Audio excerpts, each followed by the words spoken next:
Good evening मैत्री।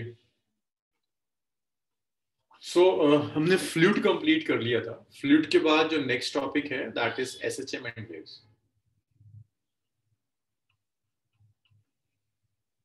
तो SHM और वेव्स में मैं सिंपल हार्मोनिक मोशन स्टार्ट करूं।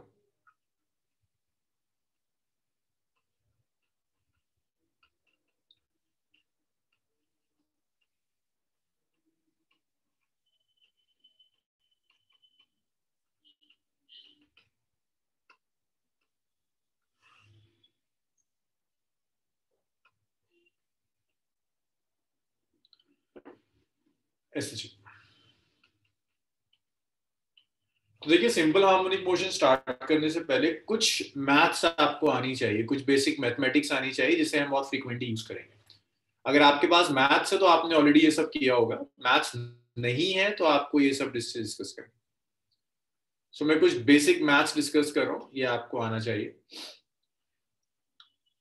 जैसे पहले है कि साइन की अलग अलग वैल्यूज के लिए अगर मैं चेंज करूं like sine pi by 2 plus theta. चलो भाई बताना शुरू करो जरा मुझे, बहुत सारे मैथ्स वाले हैं इसमें। Sine pi by 2 plus theta कितना होगा? ये जो मैं लिख रहा हूं टर्म्स, इनको मैं प्रूफ नहीं करूंगा लेकिन जरूरत पड़ेगी यार। अभी मैथ्स वालों, sine pi by 2 plus theta कितना होता है? तो एक भी मैथ्स वाला नहीं है? एक ही है मैथ्स वाला।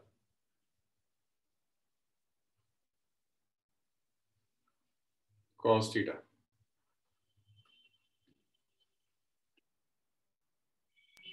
Sine pi by 2 minus theta जब आप लोगे तो ये भी cos theta. Sir yes yes, ऊपर वाला नेगेटिव आएगा ना? हाँ, पाई बाई 2 प्लस है ना, सेकंड क्वाड्रेंट में तो साइन पॉजिटिव होता है। अच्छा हाँ, result cos pi by 2 plus theta is minus sin theta. Cos pi by 2 minus theta is sin theta.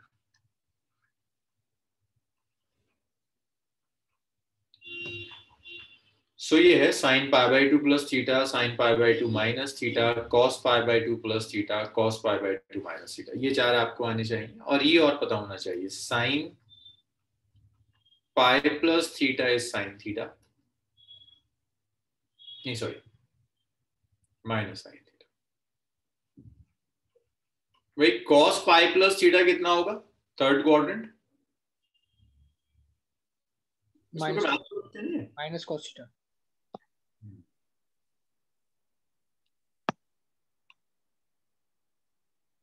पाई में चेंज नहीं होता। Sine 2 pi plus theta is sine theta, 2 pi में कोई चेंज नहीं होता। cos 2 pi plus theta is cos theta, कोई change नहीं आएगा। ये आपको याद होना चाहिए। इसके अलावा हम कुछ वैल्यूज यूज करेंगे। पहले ये चीज थी,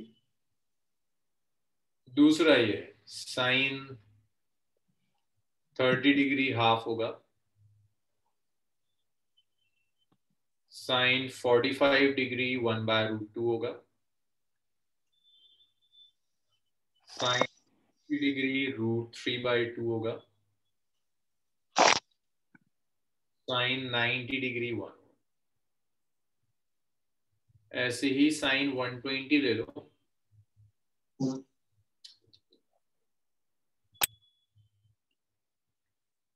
अभी साइन 120 याद है किसी को कितना होता है? Yes sir. कितना होता है साइन? सर √3/2। √3/2 यहां से आ जाएगा। ये एक चीज और, sine pi minus theta sine theta होता है,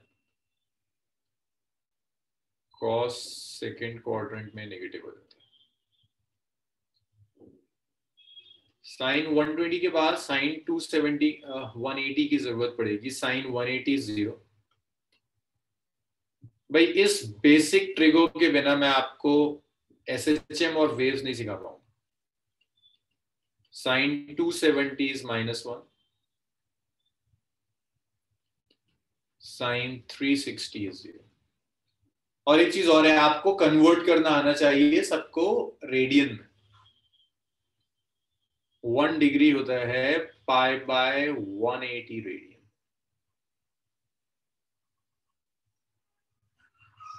ये कन्वर्जन आपको आना चाहिए डिग्री और रेडियन में कन्वर्जन। इसी तरह से अगर कॉस लोगे, cos 30 degree is √3/2, cos 45 degree is 1/√2, cos 60 degree is half, cos 90 is 0,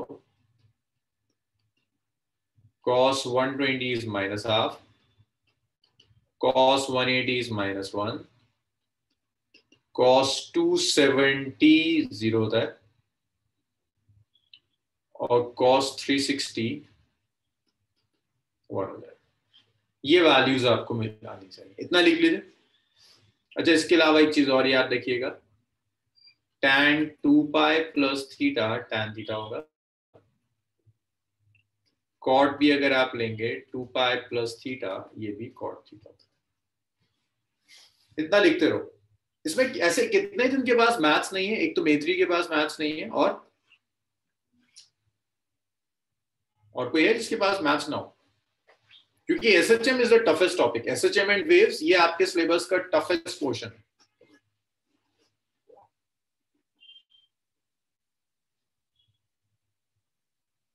मेत्री के अलावा कोई नहीं जिसके पास मैथ्स ना हो, सबके पास मैथ्स है।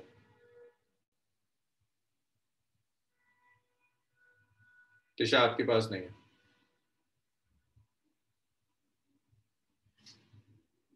अच्छा अब्दुल्ला, मुझे पता होना चाहिए कि इनके पास मैथ्स नहीं है। तिशा के पास नहीं है, और कोई ऐसा जिसके पास मैथ्स ना हो? भाई जिन लोगों का मैथमेटिकल बैकग्राउंड नहीं है, ये टॉपिक जितना मैंने लिखा है ये आपको बहुत ढंग से आना चाहिए। बहुत फ्रिक्वेंटली हम इसे यूज करेंगे। ये बिगड़ेगा तो फिर आगे जाके बहुत परेशानी आएगी।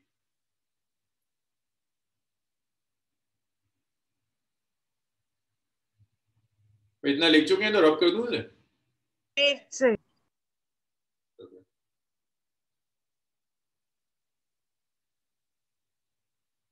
आमना आपके पास भी नहीं है। तो वो माइनस साइन थीटा है। हाँ माइनस साइन। हाँ मित्री, ये सब यूज होगा, बहुत फ्रिक्वेंटली यूज होगा। ये सब आपको याद होनी चाहिए, सारी टर्म्स, ये सारे वैल्यूज, ये सारे कन्वर्जन्स।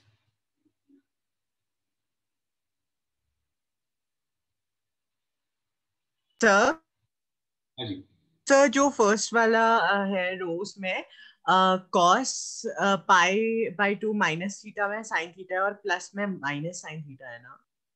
हाँ, और कॉस थीटा में दोनों सेम है। sin π/2 plus theta is cos theta, sin π/2 minus theta is cos theta, cos π/2 plus theta is minus cos theta। Second quadrant में cos नेगेटिव हो जाता है। cos π/2 minus theta is sin theta। First quadrant में सब positive.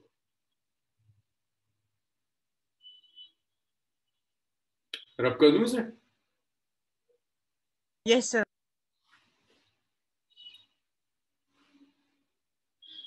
मित्री rub करूं इसे? तिशा?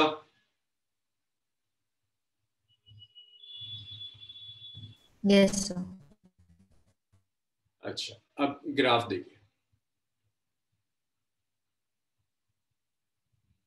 दूसरा जो टॉपिक है वो ग्राफ है।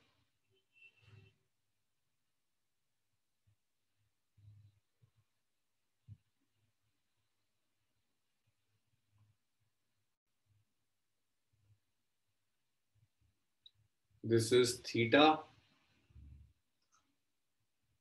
सेकेंड लास्ट चैप्टर इज अभी अब्दुल्ला ना, चैप्टर नंबर में अभी बताता हूँ, पहले ग्राफ देख लो। Sine theta versus theta graph. आप एंगल की वैल्यूज लीजिए। ये 0 है, π/2, पाई, 3π/2, 2π। तो देखिए साइन 0 0 होता है। तो अगर मैं पॉइंट्स मार्क करना शुरू करूं, साइन 0 0 होता है, साइन π/2 1 होता है, साइन π 0 होता है, साइन 3π/2 -1 होता है, साइन 2π 0 हो जाता है। तो अगर मैं ग्राफ प्लॉट करूं इन सबको कनेक्ट करके,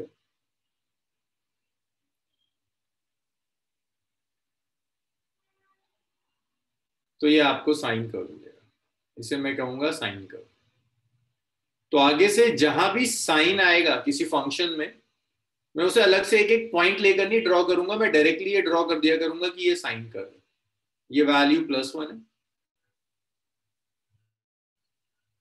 ये वैल्यू -1।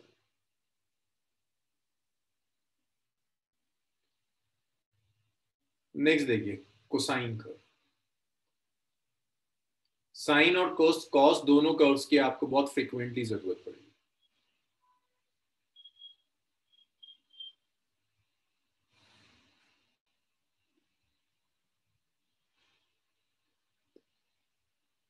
एक्स एक्सिस पर आपने थीटा लिया हुआ है, वाई एक्सिस पर आपने कॉस थीटा लिया है, 0 डिग्री, π/2,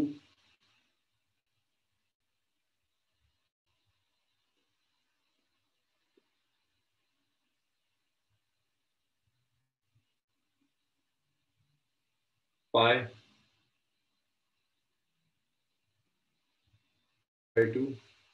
2π। cos 0 1 होता है, तो फर्स्ट पॉइंट ये होगा। cos π/2 0, cos π -1, cos 3π/2 0 और cos 2π फिर से +1। This is +1 and this is -1। तो ग्राफ का शेप कुछ ऐसा जाएगा।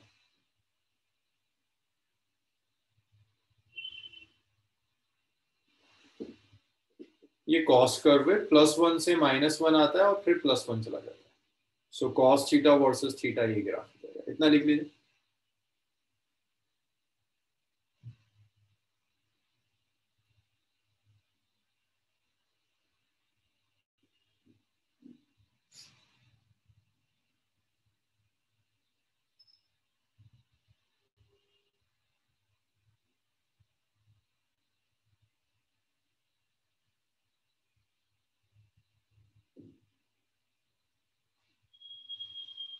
हाँ अब्दुल्ला, चैप्टर नंबर 14 होता है, सेकंड लास्ट चैप्टर है सिलेबस। भाई सबने लिख लिया, इसको रब कर दूं मैं? 1 मिनट सर।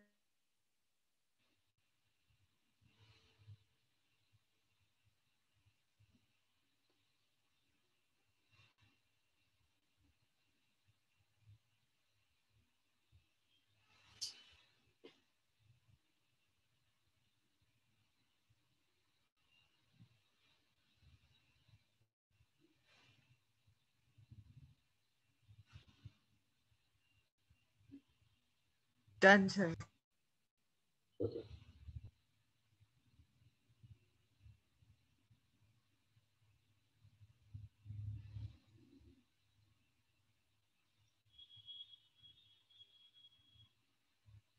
अच्छा, इन ग्राफ्स के बाद सर एक बार पीछे वाली स्लाइड दिखा दो।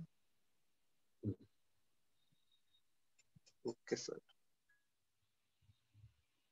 इसके बाद कुछ बेसिक डिफरेंशिएशन जो मैंने आपको पहले भी कराए थे उसे दोबारा यूज करेंगे।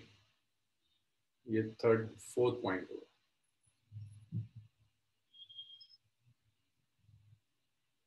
साइन टी का डेरिवेटिव कॉस टी होता है, लेकिन अगर मैं साइन के साथ साथ आपको एक ओमेगा भी दे दूं, कांस्टेंट है, तो ओमेगा बाहर आ जाता है, इट्स कॉस ओमेगा। बेसिकली ये चेन रूल है, मैं पूरी डिटेल नहीं लिख रहा। अगर साइन टी का derivative cos T, sine omega T का कॉस ओमेगा टी होगा, बट साइन के साथ जो कांस्टेंट है वो कांस्टेंट बाहर आ जाएगा। इसी तरह से अगर आपसे मैं कह रहा हूं कॉस को डिफरेंशिएट कीजिए, कॉस टी का डेरिवेटिव माइनस साइन टी है। अगर मैं कॉस ओमेगा टी ले लेता हूं तो ये minus omega sine omega T हो जाएगा। इसी तरह से जब आप इंटीग्रेशन लेंगे, integration of sine omega t d T जो है फ्रॉम सम θ1 to θ2, ये आता है minus of cos omega t by omega, limit is from θ1 to θ2। ये सब बेसिक जब आपको इंटीग्रेशन डिफरेंशिएशन सिखाया था तब ये सब डिस्कस किया था। θ1 से θ2, ओमेगा कांस्टेंट है, ओमेगा आपके लिए फिलहाल कांस्टेंट है, फिर जब आगे पढ़ेंगे तब देखेंगे इस कांस्टेंट का मतलब क्या है। cos omega t d t, इसका डेरिवेटिव आएगा sin omega t by omega, limit is from θ1 to θ2। चलिए इतना लिखिए, इन सब चीजों की जरूरत पड़ेगी।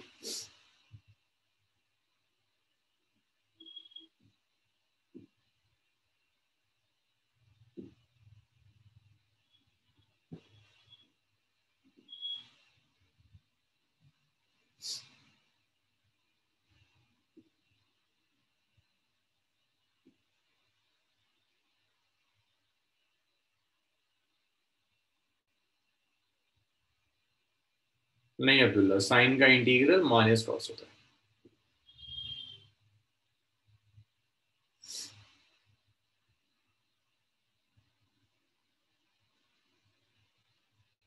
रब कर दूं इसको? एक second sir. 1 minute sir.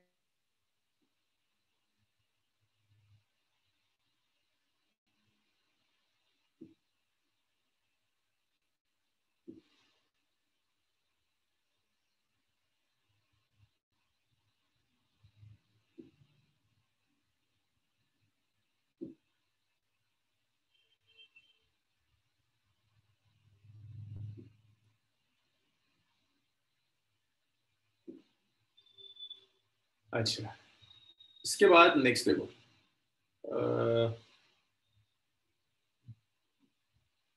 Next maths का एक स्ट्रक्चर और यूज करेंगे जिसे हम कहते हैं periodic function.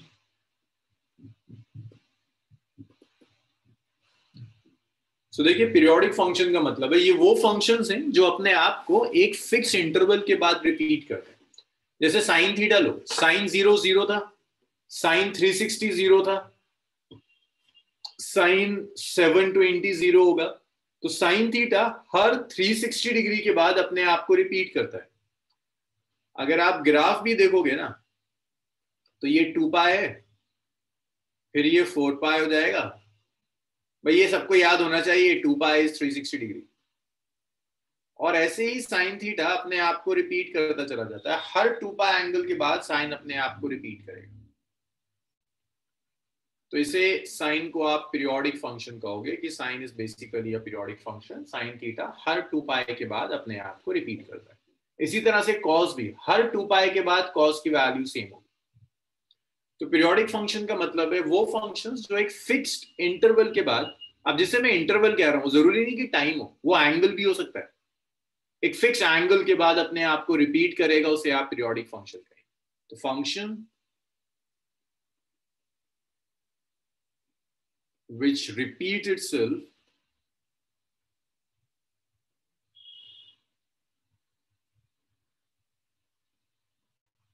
after fixed interval। तो वो फंक्शन जो अपने आप को एक फिक्स्ड इंटरवल के बाद रिपीट करेगा उसे आप पीरियोडिक फंक्शन कहते हैं। पीरियोडिक फंक्शन के examples like sine theta is a periodic function. Trigonometric functions basically सारे के सारे पीरियोडिक हैं। इसके एग्जांपल्स में सारे ट्रिग्नोमेट्रिक फंक्शंस आते हैं। All trigonometric functions are periodic। ये सब 2 पाई के बाद अपने आप को रिपीट करते हैं। Sine 2 pi plus theta is sine theta. देखो 2 पाई के बाद रिपीट कर रहा है। अगर मैं ऐसे भी लिख दूं ना, साइन 4 पाई प्लस थीटा, इसको आप ऐसे लिख सकते हो sine 2 into 2 pi plus theta, तो ये भी साइन थीटा के इक्वल होगा। हर 2 पाई के बाद साइन थीटा अपने आप को रिपीट करेगा। तो ये जो 2 पाई आ रहा है जिसके बाद हर 2 पाई के बाद रिपीट कर रहा है, इसे कहते हैं this is period of the function. This is period of the function. 2 pi, this is the period of the function. वो fix interval, fix angle, fix distance जिसके बाद फंक्शन अपने आप को रिपीट करे, उसे पीरियड ऑफ द फंक्शन कहते हैं। बताइए यहां तक क्लियर है?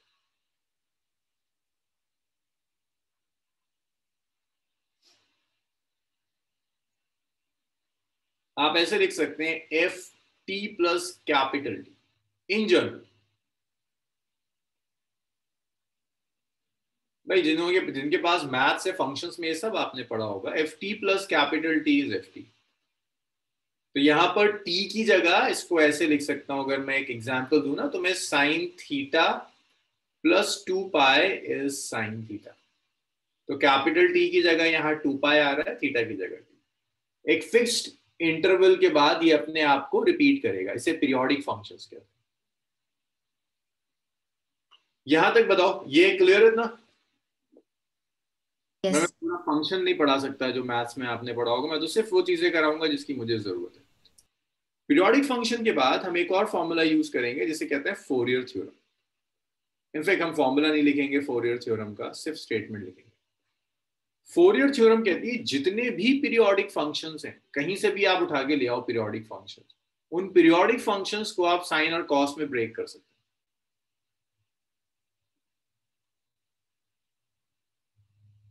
All periodic functions can be expressed in terms of sine and cos functions.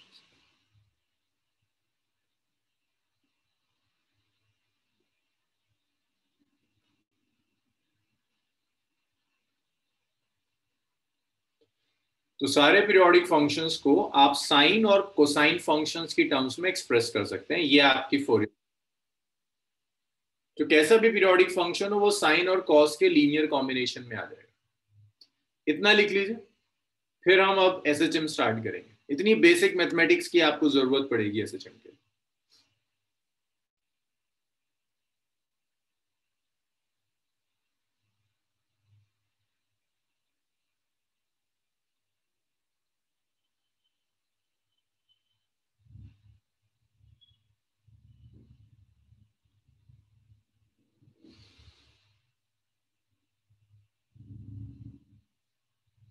रब कर दूं इसको? चलिए Yes, sir. तो रब कर। एक मिनट जाओ।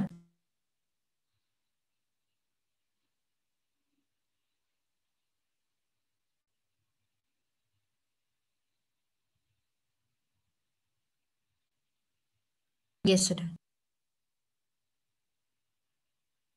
तो ये जो एसएचएम है, मतलब ये बेसिक मैथ्स थी जो आपको एसएचएम के लिए चाहिए। एसएचएम स्टार्ट होता है with the concept of periodic motion.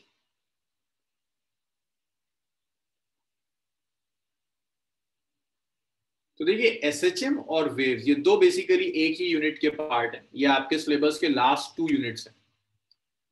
SHM और वेव्स दोनों में ही आप पीरियोडिक मोशन स्टडी करेंगे। पीरियोडिक मोशन का मतलब है वो मोशन जो एक फिक्स इंटरवल के बाद अपने आप को रिपीट करेगा।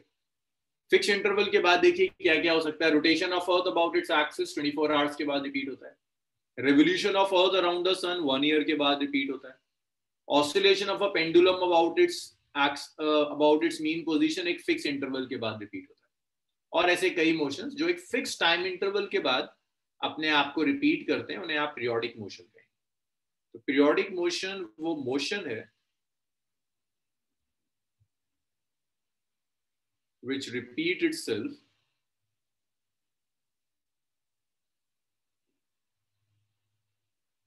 after fixed interval of time.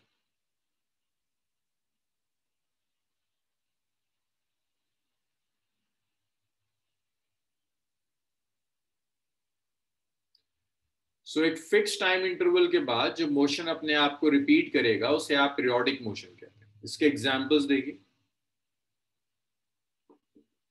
एक एग्जांपल है rotation of earth about its axis. Rotation of earth about its axis.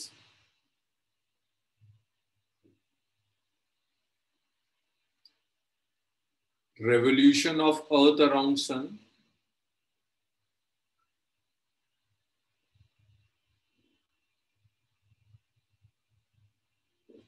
और बहुत सारे लाइक ऑसिलेशन ऑफ पेंडुलम ले लो।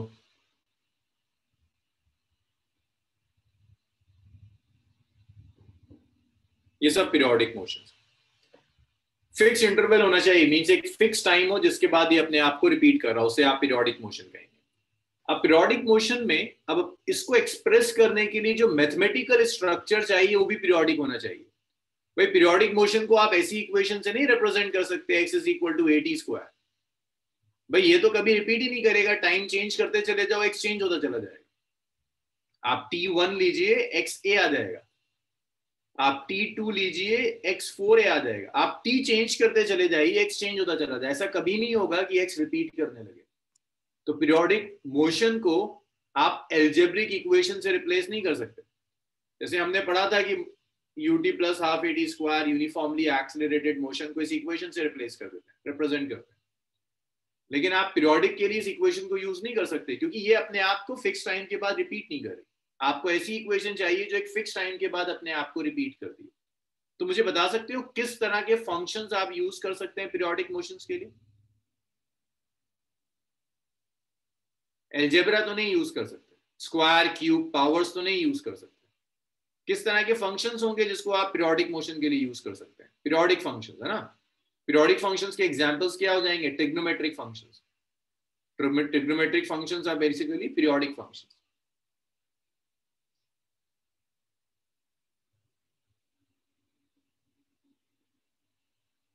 Periodic functions like trigonometric function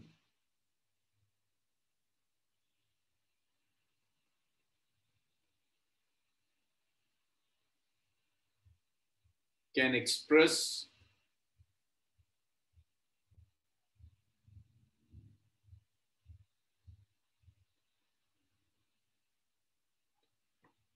तो पीरियोडिक मोशन के लिए आप पीरियोडिक फंक्शंस यूज करेंगे। लाइक ट्रिग्नोमेट्रिक के अलावा भी और फंक्शंस हैं जो पीरियोडिक होते हैं, लेकिन हम सिर्फ ट्रिग्नोमेट्री यूज करेंगे, तो मैं और किसी पर जा ही नहीं रहा।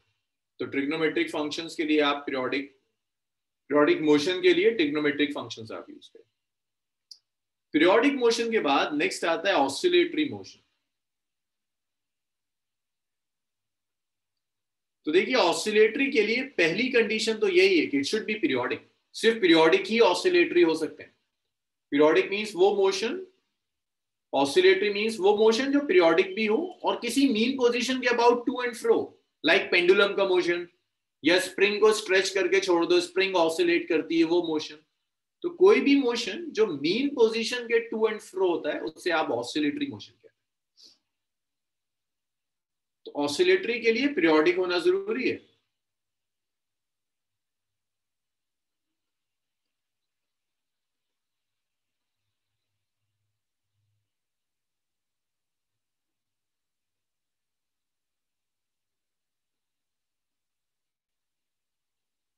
तो पहली कंडीशन तो यही कि पीरियोडिक हो, उसके बाद आगे की चीजें आएंगी। जैसे एग्जांपल देख लो, oscillation of pendulum.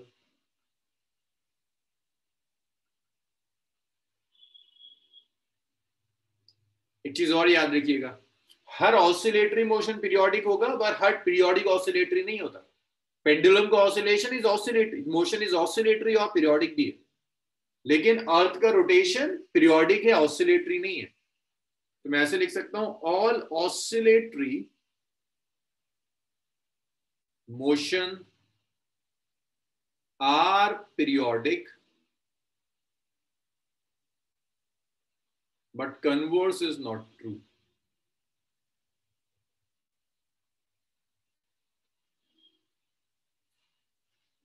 Converse true नहीं होगा। अब इसी ऑसिलेटरी मोशन में और एक टाइप आती है जिसे कहते हैं हम एसएचएम, सिंपल हार्मोनिक मोशन। इतना लिख डालिए, फिर हम एसएचएम स्टार्ट करें।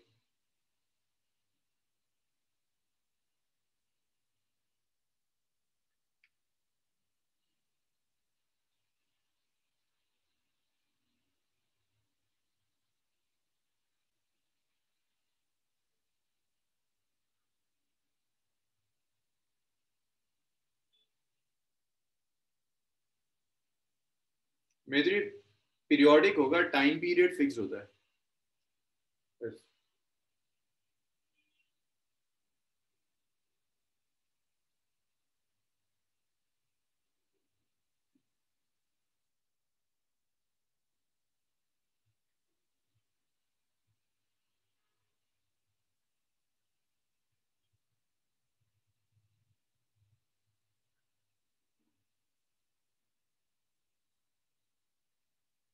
चलिए सबने लिख लिया, रब कर दूं इसको।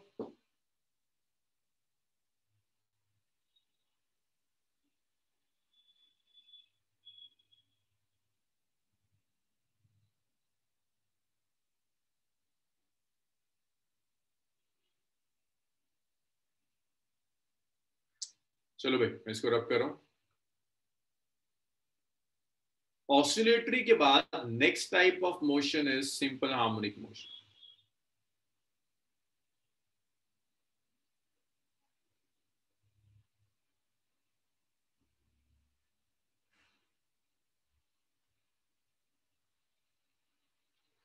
सो देखिए सिंपल हार्मोनिक जो मोशन है, that motion is to and fro about its mean position. एक मीन पोजीशन के अबाउट टू एंड फ्रो होगा। सिंपल हार्मोनिक मोशन में रीस्टोरिंग फोर्स एक्ट करती है जो हमेशा टुवर्ड्स द मीन पोजीशन होगी। हमेशा सिंपल हार्मोनिक मोशन में एक रीस्टोरिंग फोर्स एक्ट करेगी which is always directed towards the mean position. तो so it is a type of oscillatory motion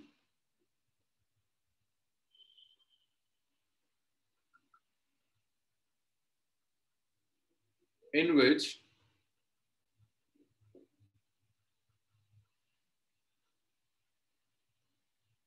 a restoring force acts on the body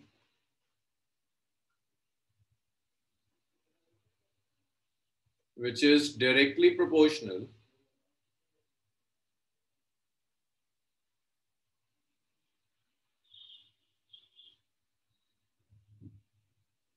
to displacement from mean position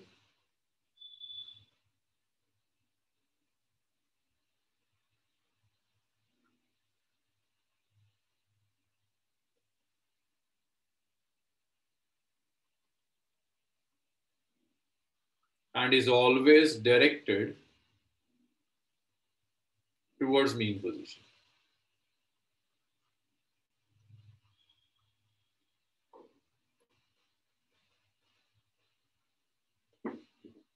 So देखिए conditions for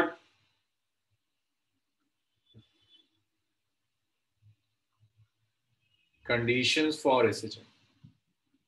पहली condition है oscillatory होना चाहिए। दूसरी condition है restoring force act करेगी।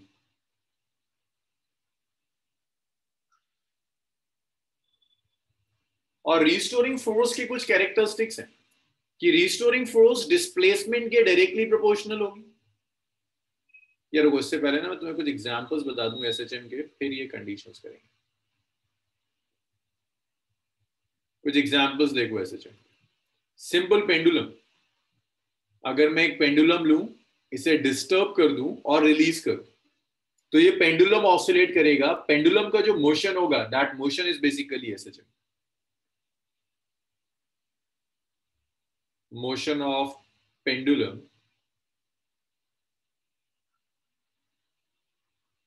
about mean position।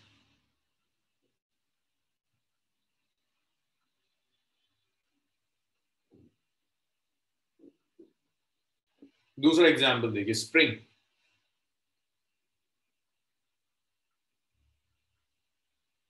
Spring से मास attach कर दिया, इसे स्ट्रेच किया और छोड़ दिया, स्प्रिंग ऑसिलेट कर रही है। This is again an example of SHM, oscillation of spring.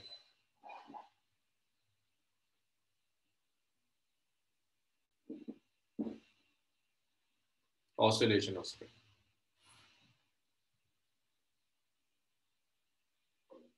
आप स्ट्रेच करेंगे ना अब्दुल्ला स्प्रिंग को, तो जैसे ही आप इसको रिलीज करोगे, रीस्टोरिंग फोर्स ऐसे एक्ट करेगी टुवर्ड्स द मीन पोजीशन। जैसे आप रिलीज करेंगे, टुवर्ड्स द मीन पोजीशन एक फोर्स एक्ट कर रही होगी, जिससे दोबारा वहीं लेकर आएगी जहां से इसने शुरू किया। और देखिए, आपने एक लिक्विड लिया, उस लिक्विड में एक सिलेंडर इमर्ज कर दिया। एक बार आप प्रेस कीजिए और छोड़ दीजिए, सिलेंडर ऑसिलेट कर रहा होगा। ये भी एग्जांपल एसएचएम का। एक और एग्जांपल, ये तो फ्लोटिंग सिलेंडर हो गया।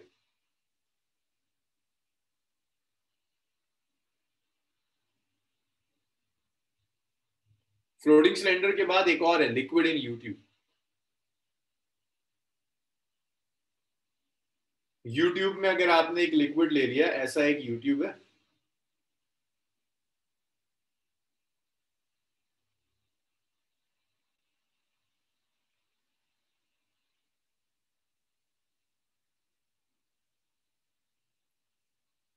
इस यूट्यूब में आपने लिक्विड लिया और डिस्टर्ब कर दिया, तो लिक्विड ऑसिलेट करता रहता है। इसे भी आप ऐसे चमकेंगे, कभी लेवल यहाँ कम होगा, कभी लेवल बढ़ जाएगा, ये भी आपका ऐसे चमकेगा।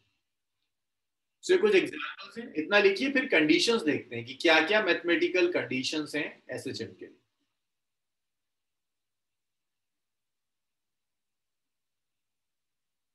और ऐसे कई सिस्टम्स हैं, यहाँ तो मैंने सिर्फ 4 लिखे हैं, बहुत सिस्टम।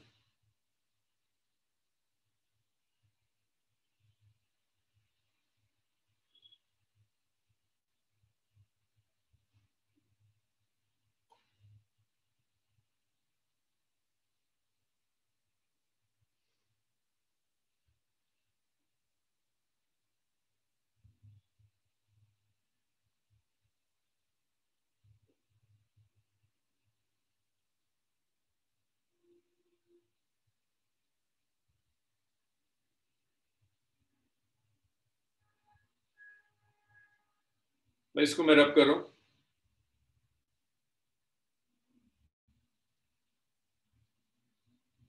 अब देखिए कंडीशंस फॉर एसएचएम, जो मैंने डेफिनेशन लिखी थी उसी डेफिनेशन को मैं दोबारा से एक्सप्लेन कर। Conditions of SHM, first condition है मोशन ऑसिलेटरी होना चाहिए।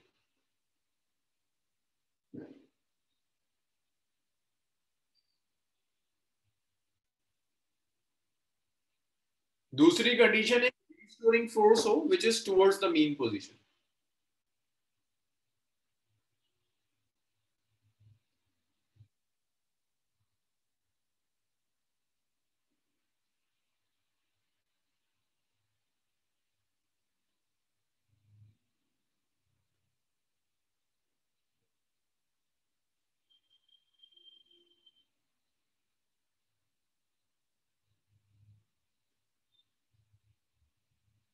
दूसरी कंडीशन हमेशा रिस्टोरिंग फोर्स मीन पोजीशन की तरफ हो। तीसरा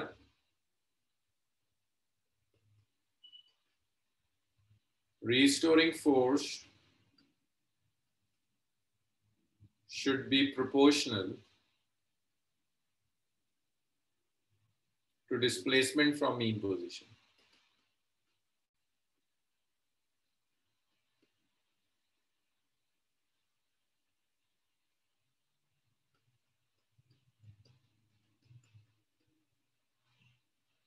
रिस्टोरिंग फोर्स मीन पोजीशन से जो डिस्प्लेसमेंट आएगा उसके भी प्रोपोर्शनल होगी। इन सब चीजों को जब आप कंबाइन करते हैं ना तो आप ऐसे लिखते हैं, force is proportional to displacement from mean position. जब आप प्रोपोर्शनली का साइन हटाओगे तो एक कांस्टेंट यूज करते हैं के विद अ नेगेटिव साइन। ये जो के है इसे कहते हैं स्प्रिंग फैक्टर, और ये जो एक्स आ रहा है ये डिस्प्लेसमेंट है मीन पोजीशन से।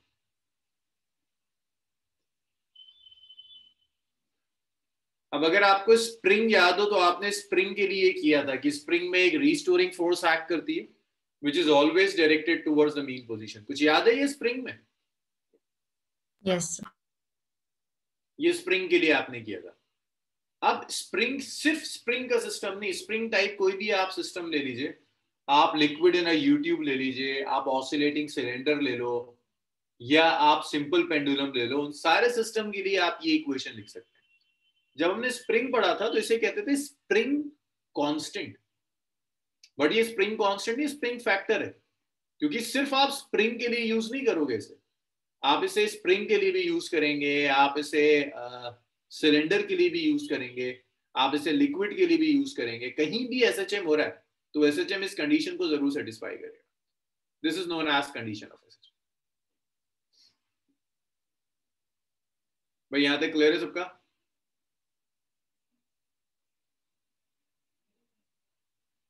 तो अगर वो आपसे कहता है प्रूफ करो कोई सिस्टम एसएचएम में, तो आपको ये फोर्स दिखानी होगी कि उस सिस्टम पर जो फोर्स एक्ट कर रही है वो फोर्स बेसिकली इस फॉर्मेट में माइनस ऑफ के एक्स, इसे आप कहोगे this is condition of SHM. So ये जो इक्वेशन है, इस इक्वेशन को आप कहते हैं that is condition for SHM, कि अगर एक सिस्टम एसएचएम में है तो इस कंडीशन को सेटिस्फाई करेगा, f equal to minus of kx। चलिए इतना लिखिए।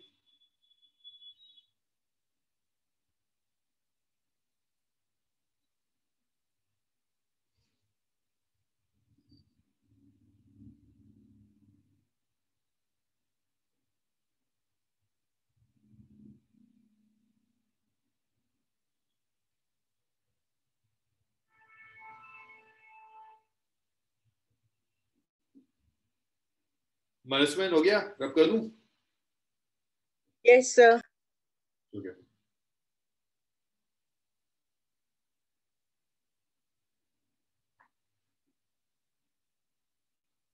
सो इसको रब करते हैं। हाँ अब्दुल हन्नान, हुआ इतना? अनुभव?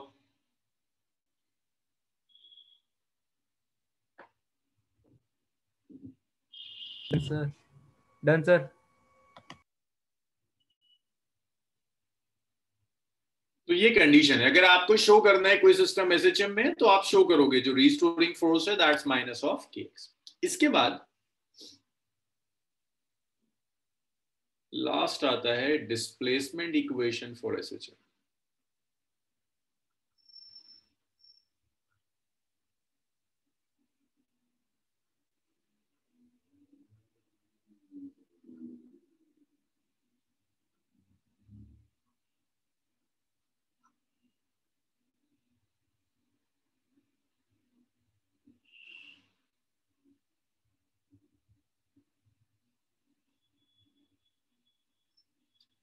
इक्वेशन के displacement equation for SHM, equation of SHM भी से कहेंगे।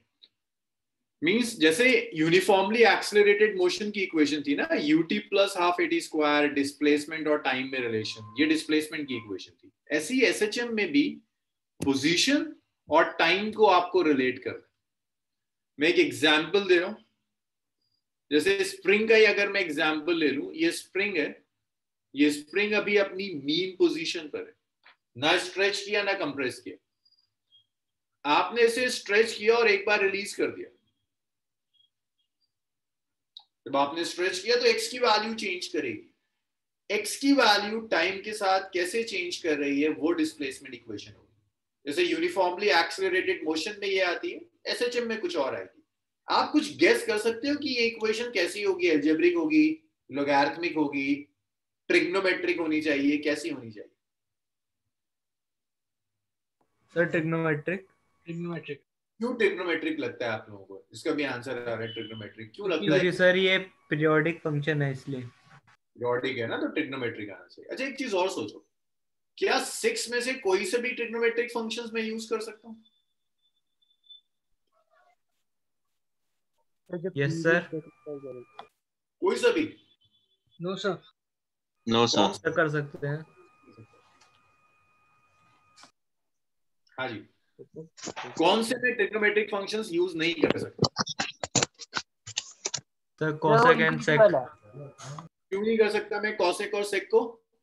क्योंकि सर वो साइन और कॉस के इनवर्स हैं। तो क्या हुआ? पीरियोडिक तो ये भी है, देखो इनफाइनाइट अगर... सर। हाँ ये बोला, इनफाइनाइट हो जाता है। पीरियोडिक सब है लेकिन ये इनफाइनाइट हो जाते हैं। टैन भी इन्फिनिटी पर आता है, कॉट भी इन्फिनिटी पर आ जाता है, सैग भी कभी इन्फिनिटी देता है, कोसेक भी इन्फिनिटी देता है। अब ये सोचो ना, तुम इन इक्वेशन से डिस्प्लेसमेंट रिप्रेजेंट कर रहे हो, क्या डिस्प्लेसमेंट कभी इनफाइनाइट हो सकता है? No, sir. Sir displacement infinite नहीं हो सकता। आप इन इक्वेशन से वेलोसिटी रिप्रेजेंट कर रहे हैं, वेलोसिटी इनफाइनाइट नहीं हो सकती। तो इसीलिए जब भी आप एसएचएम रिप्रेजेंट करेंगे तो सिर्फ साइन आएगा या सिर्फ कॉस आएगा, या फिर साइन और कॉस का कॉम्बिनेशन भी आ सकता है। सिर्फ साइन होगा, सिर्फ कॉस होगा, या कॉम्बिनेशन होगा साइन या कॉस का। तो हमें वो इक्वेशन डिराइव करनी है कि क्या टाइम में डिस्प्लेसमेंट में रिलेशन आएगा। चलिए ये समझ में आया, हम डिराइव क्या करने वाले, रिलेशन निकाल रहे हैं ना, टाइम में और पोजीशन में रिलेशन क्या होगा, वो रिलेशन डिराइव करना। डिस्प्लेसमेंट इक्वेशन फॉर एसएचएम, यहां से स्टार्ट करते हैं फोर्स से। Force is minus of kx, that's my first equation. अगर बॉडी का मास m है, m is mass of body. Abdullah आपका इंटरनेट कनेक्शन शायद बड़ा स्लो है, आप शायद जब भी आंसर देते होंगे मुझे 5 मिनट के बाद मिलता है। F is minus of kx, m is mass of the body।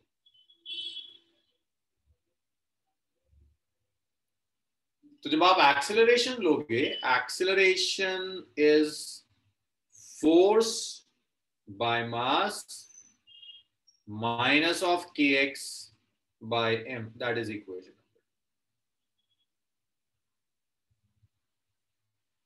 F is minus of kx, acceleration force by mass x minus of kx by। अब एक्सेलरेशन को आप पोजीशन की टर्म्स में लिख सकते हैं। अगर आपको ये थोड़ा बहुत भी काइनेमेटिक्स का याद हो, एक्सेलरेशन होता है dv over dt, सबको याद है ना? Yes sir. Yes sir. Yes sir. और इसको अगर मैं पोजीशन की टर्म्स में लिख दूं तो ये d square x over dt square होता है, ये भी याद है? Yes sir. वेलोसिटी को एक बार डिफरेंशिएट करोगे टाइम की रिस्पेक्ट में तो एक्सेलरेशन, पोजीशन को 2 बार डिफरेंशिएट करोगे तो एक्सेलरेशन 3 है। 3 को डाउ 2 में रख दो, जब इसे 2 में रख दोगे तो d square x over dt square is minus of kx by m। You can take this minus kx by m to the left hand side। d square x over dt square plus kx by m is equal to 0। This is equation number 4। मुझे 4 तक बता दो क्या परेशानी है? Yes, sir. कोई परेशानी नहीं है? No, sir. ये जो इक्वेशन है ना, इसे कहते हैं सेकंड। अच्छा, इसे थोड़ा सा ना और सिंप्लीफाई कर लेते हैं। भाई मुझे बता दो k कांस्टेंट है ना? अरे k कांस्टेंट है ना स्प्रिंग फैक्टर का? Yes, m कांस्टेंट है। यस ये जो k by m है ये वेरिएबल होगा कि कांस्टेंट आएगा? देखो फिर कांस्टेंट आएगा so सर। constant. तो ओमेगा स्क्वायर लिख देते हैं और इसी ओमेगा को ना आगे से एंगुलर वेलोसिटी कहना शुरू कर देंगे। फिजिकली क्या मतलब है इसका वो देखेंगे, लेकिन फिलहाल नाम है बस। k by m को मैंने ओमेगा स्क्वायर कह दिया, इसे याद रखना। इसे 5 कह देता हूं, तो 5 को अगर मैं 4 में रख दूं, ओमेगा स्क्वायर क्यों। मित्री आपको दिखेगा आगे कि ये जो बेसिकली टर्म आती है ना, ये फ्रीक्वेंसी से रिलेटेड होती है। ये जो k by m टर्म है ये फ्रीक्वेंसी से रिलेटेड होगी, तो वहां से मैंने एंगुलर फ्रीक्वेंसी करके एक टर्म लिखी। एंगुलर वेलोसिटी कह दो, यूनिफॉर्म है, या एंगुलर फ्रीक्वेंसी कह दो, एक ही बात। अब अगर मैं 5 को उठाकर 4 में रख दूं तो देखो d square x over dt square omega square x is equal to 0। ये इक्वेशन है आपकी, d square x over dt square plus omega square x equal to 0। अब आप चाहो तो यहां से ना इसे सॉल्व कर x की वैल्यू निकाल सकते हो, बट पहले तो इसका ही नाम सीख लो। इसे कहते हैं second order differential equation of SHM। Means अगर कोई सिस्टम SHM में है तो उसकी पोजीशन को इस इक्वेशन को सेटिस्फाई करना होगा हर हाल में। पोजीशन को 2 बार डिफरेंशिएट करो, ओमेगा स्क्वायर x से ऐड करो, इट शुड बी 0। अगर कोई पोजीशन इस कंडीशन को सेटिस्फाई कर जाती है तो SHM है, नहीं करती तो SHM नहीं है। या इस कंडीशन को सेटिस्फाई कर दे 1 और ये जो आखिर में निकाला ये एक ही चीज है। यहां से सेटिस्फाई कराना आसान है अगर तुम्हें फोर्स दी हुई। अगर फोर्स ना देकर पोजीशन दे रहा है तो पोजीशन को ऐसे सेटिस्फाई करा के दे। करता है तो SHM, नहीं करता तो SHM नहीं। भाई यहां तक बात समझ में आ रही है आप लोगों के इतना? Yes sir. Yes, sir. और देखो जरा, ये वाली जो इक्वेशन है ना, यहां से तुम लिख सकते हो कि d square x over dt square is proportional to minus of x। d square x dt square is proportional to minus of x। k by m तो कांस्टेंट है। ये हेल्प करेगा तुम्हें न्यूमेरिकल्स में चेक करने में। कुछ भी उठा के दे देगा तुम्हें, कोई इक्वेशन दे देगा, कहेगा भाई देख के बता दो कि SHM है या नहीं। तो थोड़ा तो कॉमन सेंस से काम चल जाता है। अलजेब्रिक दी हुई है तो होगा ही नहीं, चेक करके टाइम वेस्ट करने की जरूरत नहीं है। बट ट्रिग्नोमेट्रिक दी है तो चेक करोगे। कि भाई सेकंड डेरिवेटिव कहीं माइनस ऑफ एक्स के प्रोपोर्शनल तो नहीं है, प्रोपोर्शनल आता है तो एसएचएम, नहीं आता।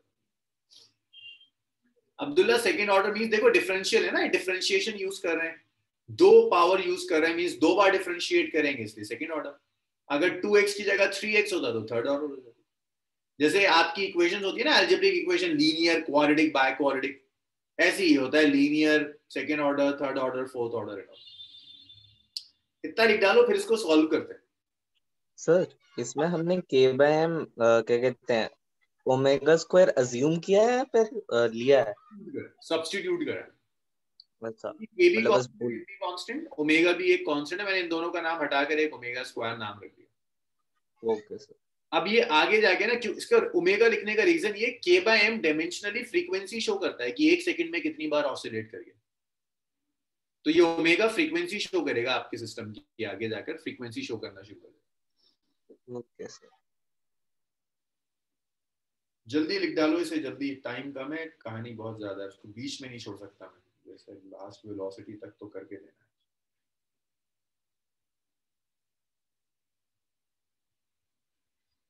Done sir. सर यस मनस्पत। सर इसमें d²x/dt² पहले से गिवन था? नहीं, ये रहा। यहाँ तक तो आया था मनस्पत। Yes sir. ये एक्सेलरेशन है। Yes sir. ऐसे लिखते हैं, वेलोसिटी का derivative with respect to time, या पोजीशन का 2 बार derivative with respect to time. तो यहाँ ए की जगह ना ये रख दिया। Yes sir. तो जब ये रख दिया तो आ गया d²x/dt² minus of kx/m। Yes sir. इसे राइट में ले गए, तो ये d²x/dt² एक्सेलरेशन से आया। Yes sir. और कांस्टेंट बाय m, k मतलब कांस्टेंट है ना इसमें? ये कांस्टेंट है, स्प्रिंग फैक्टर k कांस्टेंट है, ड्यूरिंग ऑसिलेशन ये वैल्यू चेंज नहीं होगी, k की वैल्यू सेम रहेगी। Yes sir. अच्छा, अब एक चीज और, आमना देखो, ये वाली जो इक्वेशन है ना, ये वाली d²x/dt² माइनस ऑफ k/mx, तो जो k/m है वो तो कांस्टेंट है, तो मैं लिख सकता हूँ ना प्रोपोर्शनल है माइनस एक्स के। प्रोपोर्शनल का साइन हटाओगे तो कांस्टेंट आ जाएगा k/m। तो अगर आपको कहीं प्रूफ करना हो कि कोई इक्वेशन एसएचएम में सेकंड डेरिवेटिव लो और दिखा दो कि माइनस एक्स के प्रोपोर्शनल, कांस्टेंट कुछ भी हो फर्क नहीं पड़ता, माइनस ऑफ एक्स आए। आमना सो नहीं समझ में आया। ये आया समझ में, ये वाला यस सर। k/m कैसा है, कांस्टेंट। Yes sir. अगर मैं ऐसे लिखता हूँ y is proportional to minus x, जब प्रोपोर्शनल का साइन हटाऊंगा तो एक कांस्टेंट यूज करूंगा ना, यस सर। तो मैं पीछे ले जाकर ऐसे लिख सकता हूँ। अच्छा सर, वो प्रोपोर्शनलिटी का साइन है। हाँ, ओके सर, अब समझ में आ गया। क्योंकि मुझे लगा था पता नहीं हुआ। Sorry sir. यस रेडियन पर सेकंड होगा, बिल्कुल यूनिट रेडियन पर सेकंड होगा।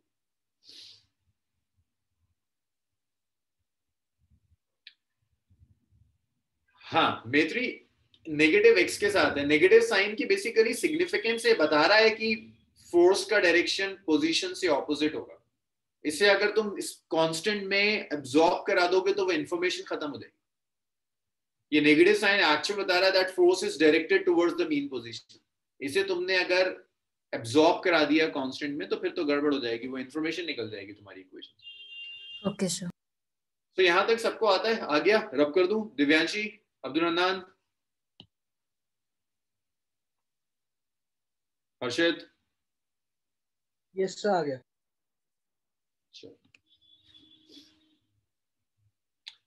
इसे मैं फिर रब कर देता हूं।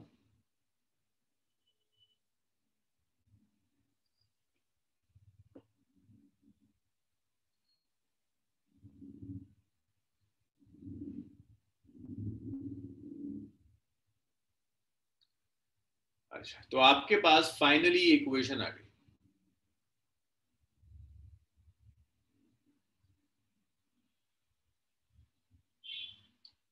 डिफरेंशियल इक्वेशन है, इसे सॉल्व करना मैंने नहीं सिखाया आपको, ना मैं सिखाऊंगा।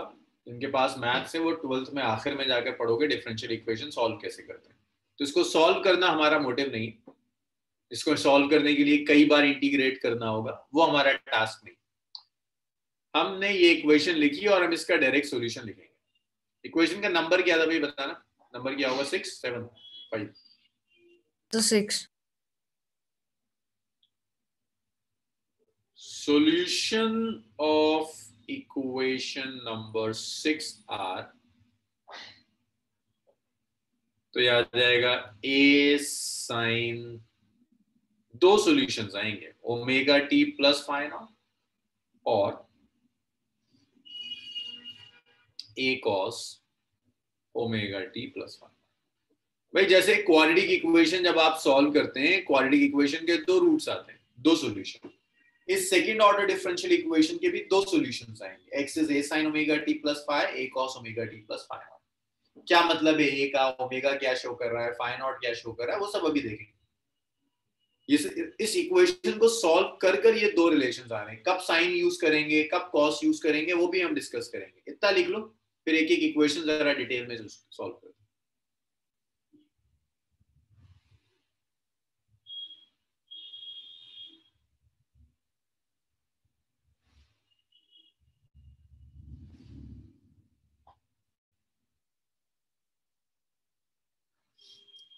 सर वो ओमेगा टी है ना? हाँ omega t, omega t. Sir वो ओमेगा टी प्लस फिर फाई लिखा है आपने? Phi, phi. हाँ खास फिर देखो ए भी नहीं था पहले, है ना, ए भी नहीं था पहले, ए भी आ गया, फाई नॉट भी आ गया। देखिए ख्यासपल पूछ रहे हैं इस इक्वेशन में ना ए था ना फाई नॉट था, तो ए और फाई नॉट कैसे आ गया? ख्यासपल ये इंटीग्रल होगा, इंडेफिनिट इंटीग्रल। जब आप इंडेफिनिट इंटीग्रल करते हैं तो कांस्टेंट्स आते हैं। लाइक अगर मैं तुमसे कहूं ना integral of x square D x, तो ये हो जाएगा एक्स क्यूब बाय 3 प्लस सी। तो इसे दो बार इंटीग्रेट करा है, डिफरेंशिएशन से पीछे जाने का मतलब है ना इंटीग्रेशन, इसे दो बार इंटीग्रेट करा है। एक बार इंटीग्रेट किया तो ए आया, दूसरी बार इंटीग्रेट किया तो फाई नॉट आया।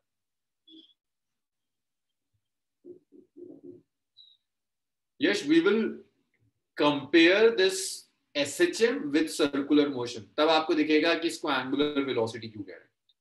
एक चीज और, the motion is uniform, in uniform motion angular velocity and angular frequency have same values. We will compare this thing with that of circular motion.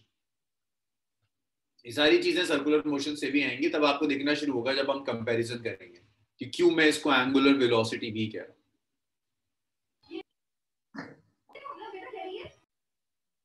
चलिए इसको फिर मैं, ये लिख लिया सबने, रब कर दूं इसे? सर आपको मेरे मैसेज आ रहे हैं? हाँ मेरे पास मैसेज आ रहे हैं। हर्षित आपका नहीं आया बहुत टाइम से। सर वो किस में भेजना, होस्ट में, को होस्ट में? अच्छा यार ये तो इसमें हटा,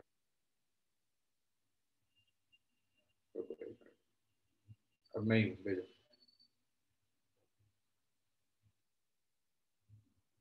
हाँ हर्षित अब दोबारा भेजिए प्लीज। इसे रब कर दूं मैं? Yes sir. Omega t plus phi naught angle है, कुछ भी हो सकता है। सर तो अगर वो दोनों अगर इक्वल है तो दोनों एक्स के इक्वल है तो साइन 45 और कॉस 45 भी तो इक्वल होता है, तो 45 और उसके मल्टीपल। हाँ ये डिस्प्लेसमेंट है यार, मैं इसकी कोई भी न्यूमेरिकल वैल्यू नहीं दे रहा। ये डिस्प्लेसमेंट के लिए तुम ये इक्वेशन भी यूज कर सकते हो, ये भी यूज कर सकते हो। Okay okay.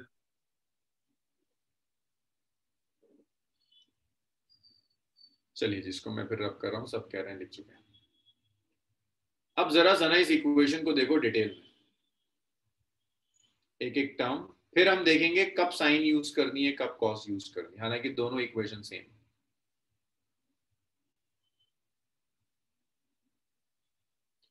सो यहां जो मैं x लिख रहा हूं ना, that is displacement with respect to mean position.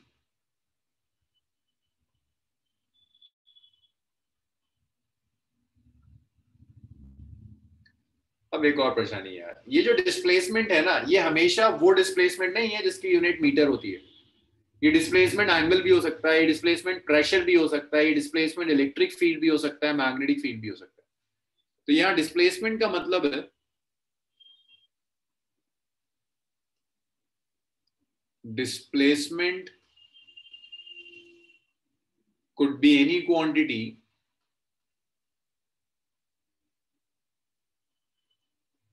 that change periodically with time.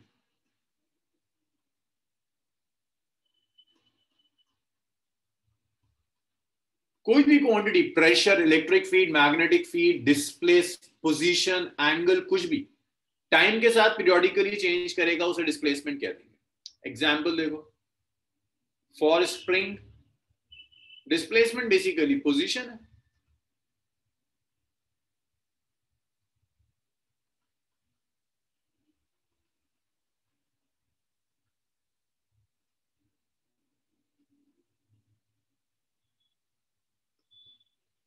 Spring के लिए डिस्प्लेसमेंट पोजीशन है जिसे हम मीटर में मेजर करते हैं।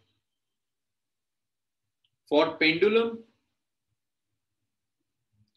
डिस्प्लेसमेंट एंगल है जिसे हम रेडियन में मेजर करते हैं। अगर आप साउंड वेव लोगे,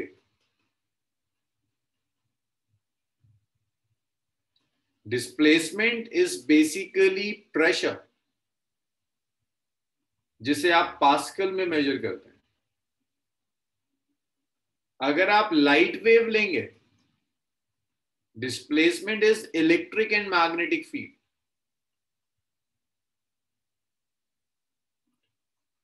तो जैसे ही हम एसएचएम में आते हैं और कहते हैं कि डिस्प्लेसमेंट इज जनरलाइज्ड डिस्प्लेसमेंट, देखिए वेव्स एसएचएम से ही बनेगा।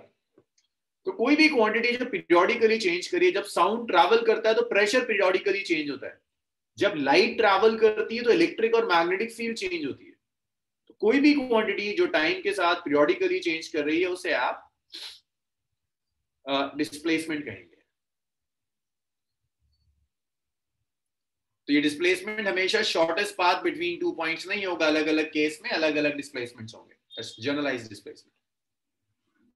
After displacement, the next quantity is A. A is known as amplitude of oscillation. Amplitude is basically maximum value of displacement.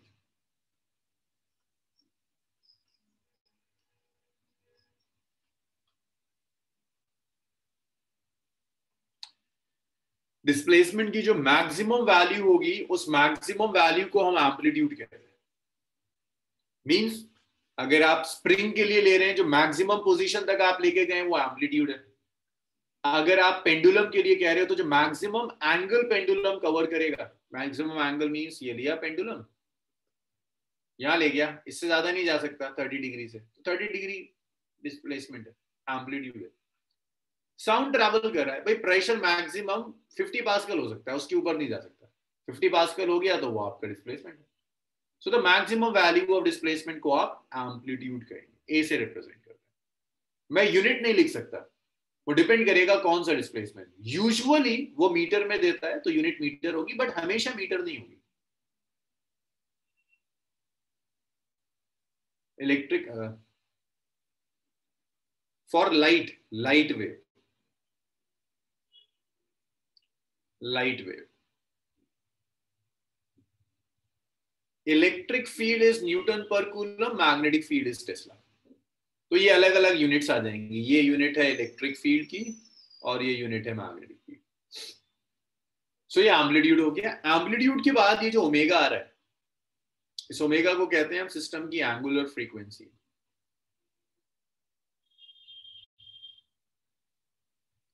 Omega को तुम ऐसे लिख सकते हो 2π/t, टाइम पीरियड से रिलेट कर सकते हो, where t is time period of oscillation.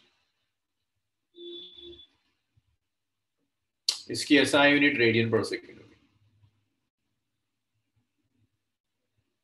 और एक चीज और याद रखिएगा, 1 टाइम पीरियड को फ्रीक्वेंसी कहते हैं। इतना लिख लीजिए, मेरे पास जगह नहीं है, सर अब करेंगे फिर फ्रीक्वेंसी देखेंगे। इतना लिखो और इसमें कोई डाउट है बताना। भाई देखो एसएचएम अगर बिगड़ा, आज की क्लास बिगड़ी तुम्हारी तो पूरा एसएचएम बिगड़ जाएगा। सर हाँ जी, वो ए और एक्स दोनों सेम हो ये जरूरी नहीं है ना? देखो एक्स तो जनरल, एक्स की मैक्सिमम वैल्यू ए है। जैसे एक स्प्रिंग है, स्प्रिंग को डिस्टर्ब किया, 1 सेंटीमीटर, 2 सेंटीमीटर, 3 सेंटीमीटर, 4 सेंटीमीटर तक जा रही है ना? जो मैक्सिमम वैल्यू 4 सेंटीमीटर की, वो एम्पलीट्यूड है। Okay sir. अब मेरी थर्ड एग्जांपल लाइट है। फॉर लाइट, जिसे आप लाइट वेव कहते हो ना, उसमें बेसिकली इलेक्ट्रिक और मैग्नेटिक फील्ड है और कुछ नहीं। जिसे मेत्री आप लाइट कहते हैं उसमें इलेक्ट्रिक और मैग्नेटिक फील्ड है और कुछ नहीं। तो sir for light displacement is electric and magnetic field. Light is combination of electric and magnetic field. Basically light में दो तरह के डिस्प्लेसमेंट्स होंगे. Yes sir. और उनकी यूनिट्स इलेक्ट्रिक फील्ड है न्यूटन पर कूलम,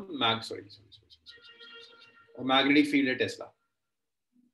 साउंड जब ट्रैवल करता है मित्री तो प्रेशर चेंज करता है, प्रेशर वेरिएशन, और उसको पास्कल में मेजर करते हैं.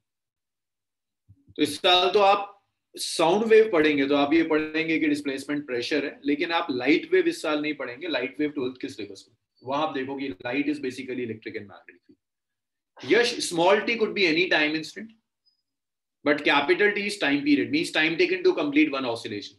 एक oscillation complete करने में जो time लगेगा that is time period represented by capital T. Small t is any time. Tesla और टाइम का सेम साइन है. हाँ, ये टेस्ला लिख ही लो ऐसे ना, टाइम से ना कंफ्यूज हो. टेस्ला का साइन कैपिटल T होता है. सर टाइम पीरियड और फ्रीक्वेंसी रेसिप्रोकल्स है ना एक दूसरे के. सो ये सबने लिख लिया, इसको रब करूं, थोड़ा सा टाइम पीरियड और फ्रीक्वेंसी और डिस्कस करते हैं.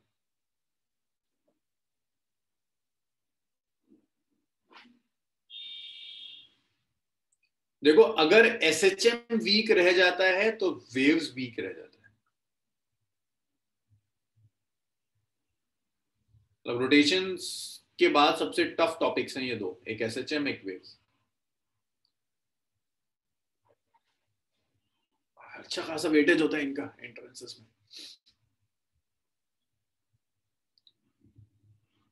अच्छा जी, अब एक चीज और देख लो यार. टी का मतलब है time taken for one oscillation.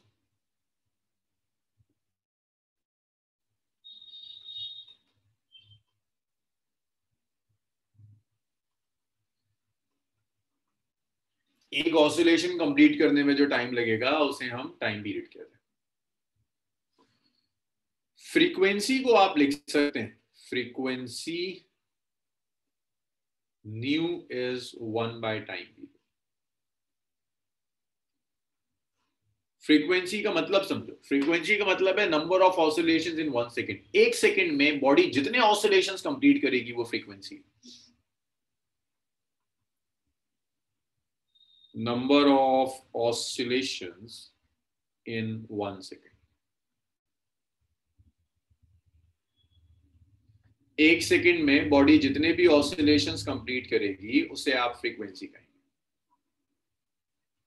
Number of oscillations in 1 second is frequency. So 1 second में जितने भी ऑसिलेशंस बॉडी कंप्लीट कर गई that is known as frequency. Frequency is 1 by time period. So ये जैसे पेंडुलम है, 1 सेकेंड में पेंडुलम ने 5 ऑसिलेशन पूरे कर लिए तो फ्रीक्वेंसी 5 हो जाएगी. SI यूनिट हर्ट्ज होती है.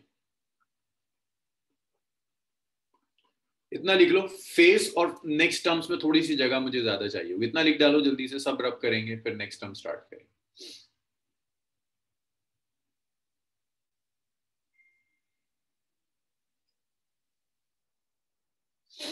रोटेशन के बाद ये कोई टॉपिक आता है पढ़ाने में मजा आता है. सॉलिड्स फ्लूइड्स तो सो दैट.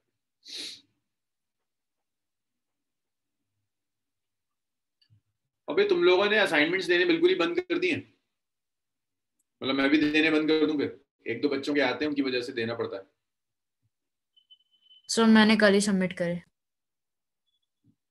देखो असाइनमेंट मेरा या निष्कर्ष का भला नहीं होने वाला उससे. साथ साथ आप करेंगे, थोड़ी सी प्रैक्टिस हो जाएगी, वरना तो टाइम बचता नहीं है. हाँ जी Yash, hertz is second inverse, right. चलो जी, सब लिख चुके हैं तो इसको मैं रब कर देता हूँ. अब देखिए इक्वेशन में ये जो आ रहा है a sin omega t plus phi naught. अब ये जो आया ना omega t plus phi naught, इसको तो हम यहां फेस कहते हैं. फेस समझ लो सोल है. सोल है इस पूरी इक्वेशन की. टाइम के साथ तुम्हारा सिस्टम कैसे वेरी करेगा, किस टाइम पर पोजीशन की क्या वैल्यू होगी, वो ये फेज डिसाइड करता है. तो omega t plus phi naught को फेज कहते हैं. It decides time evolution of the system.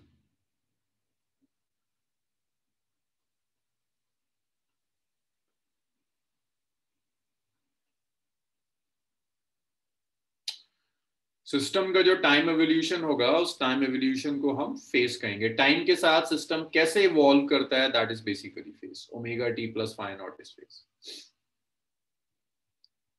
ये जो फाई नॉट आ रहा है ना, ये बड़े काम की चीज. सारा खेल ये बिगाड़ेगा आपको.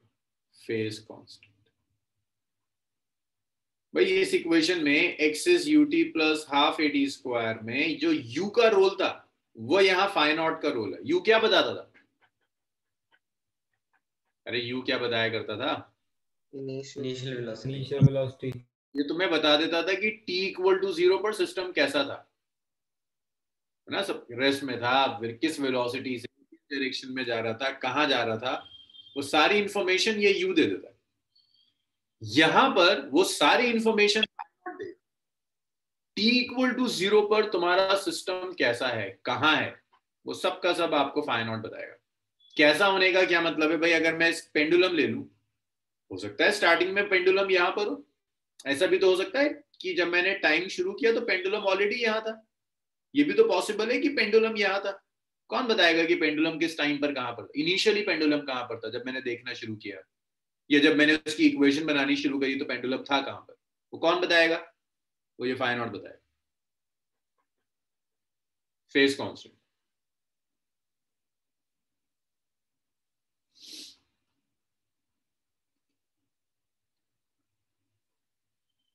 It gives state of system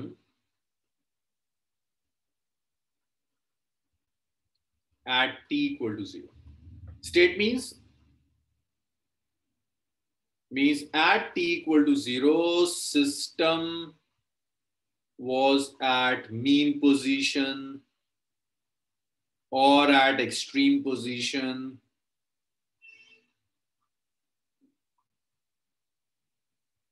और कुछ और भी पोजीशन हो सकती है. मीन पर था, एक्सट्रीम पर था और समवेयर एल्स. कहां था ना t इक्वल टू 0 पर, वो सब तुम्हें फेस कांस्टेंट बता देगा, फाई नॉट बता देगा. अलग अलग तरह के सिस्टम्स के लिए फाई नॉट की वैल्यूज अलग अलग. मीन पोजीशन के लिए फाई नॉट की वैल्यू कुछ आएगी. भाई एंगल होगा, साइन के कॉम्प्लीमेंट में आ रहा है, कुछ एंगल होगा. मीन के लिए इसकी कुछ वैल्यू होगी, एक्सट्रीम के लिए इसकी कुछ वैल्यू होगी कुछ फिक्स वैल्यूज. वो देखेंगे अभी क्या होती है. इतना लिख डालो यार, फिर रब करते हैं.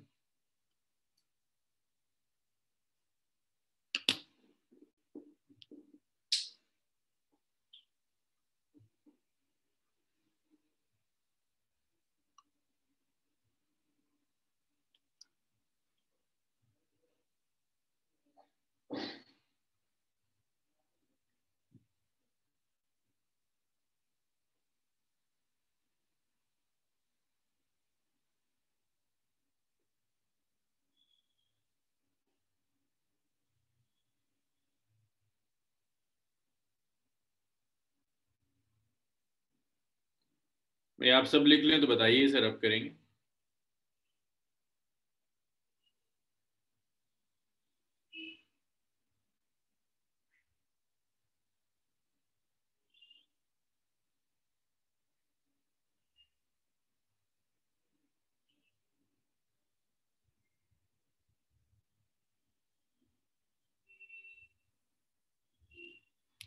चलिए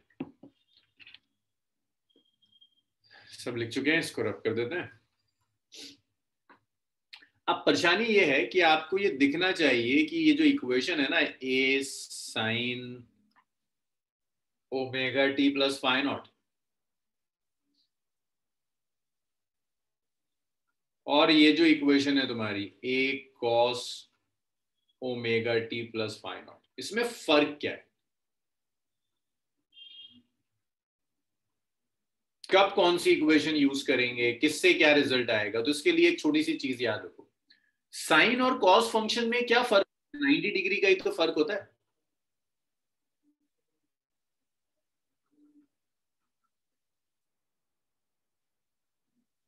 साइन में और कॉस में फर्क कितना होता है? 90 डिग्री का ही तो फर्क होता है भाई. साइन 0 0 होता है, साइन 90 0 होता है, सॉरी साइन 0 0 होता है, कॉस 90 0 होता है.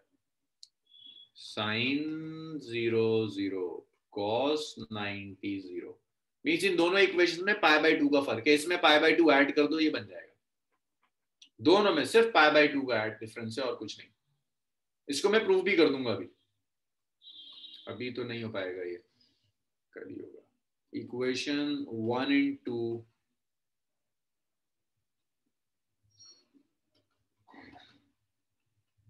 डिफरेंस ऑफ पाई बाई 2, तो 1 और 2 में पाई बाई 2 का डिफरेंस है बस। मीन्स पहली इक्वेशन से अगर ग्राफ ऐसा आता है ना, फर्स्ट इक्वेशन से, इस वाली इक्वेशन से, तो दूसरी वाली इक्वेशन से ग्राफ ऐसा हो जाएगा, ये दूसरी इक्वेशन का ग्राफ होगा। तो देखो ये 0 था, ये पाई बाई 2 था, ये पाई था, ये 3 पाई बाई 2 था, ये 2 पाई था, ये 0 था, ये पाई बाई 2 था, ये पाई था, ये 3 पाई बाई 2 था, ये 2 पाई था। तो देखो जो cos पाई बाई 2 पर है वो साइन 0 पर है। साइन की 0 की वैल्यू और cos की पाई बाई 2 की वैल्यू सेम है, तो दोनों इक्वेशंस में जो फर्क है वो सिर्फ पाई बाई 2 का फर्क है। अभी तो फिलहाल ग्राफ बना के लिख लो, कल जब हम इसे स्टार्ट करेंगे तो एक एक वैल्यू कैलकुलेट करके दिखाऊंगा तुम्हें कि कैसे पाई बाई 2 से डिफरेंस आ रहा है। कि जैसे अगर मीन के लिए पहली वाली इक्वेशन से फाई 0 आता है तो दूसरी वाली इक्वेशन से फाई पाई बाई 2 आएगा। फाई नॉट की वैल्यू अगर पहली इक्वेशन से किसी तरह से 0 आती है किसी सिस्टम के लिए, तो दूसरी जब लगाओगे तो पाई बाई 2 आएगी। पहली से अगर पाई बाई 2 है तो दूसरे से 0 या पाई में से कुछ आ जाएगा। सिर्फ पाई बाई 2 का डिफरेंस है और कोई फर्क नहीं है। आगे से साइन और कॉस को दो अलग अलग मत मानो, ऐसे मानो कि साइन और कॉस एक ही चीज है, सिर्फ पाई बाई 2 से डिफर कर रहा है। देखो ना, साइन को अगर मैं यहाँ से ले लूं, इतना काट के दिखा दूंगा साइन को, तो क्या दिखेगा, कॉस से तो फंक्शन बन जाएगा। साइन और कॉस दो अलग अलग फंक्शंस नहीं है, डिपेंडेंट है, एक ही से कन्वर्ट कर सकते। इतना लिख डालिए।